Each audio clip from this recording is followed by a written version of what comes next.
سلامونه دوستانو، ګوټن ټاګ، ورځ مو په خیر. خدای دې وکړي چې ورځ او شپې مو ښې تېرېږي. دوستانو په الماني ژبه باندې 3 جملې زده کوو. ښایسته جملې دي، مهمې جملې دي.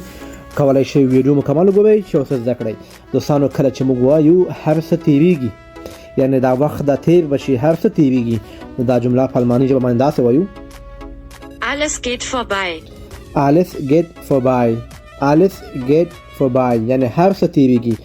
بل چې موږ وایو دا ټول، یعنی دا هر څه زما لپاره یو شان دي، دا هر څه زما لپاره یو شان دي، نو دا جمله په الماني ژبه باندې داسې وایو: Es ist mir alles gleich.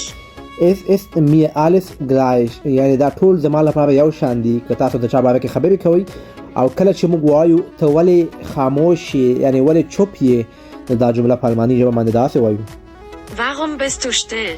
Warum bist du still؟ Warum bist du still؟ یعنی ته ولې چوپ یې. دوستانو کولی شئ د الماني ژبې روانې خبرې له ما ټیک ټاک او یوټیوب څخه زده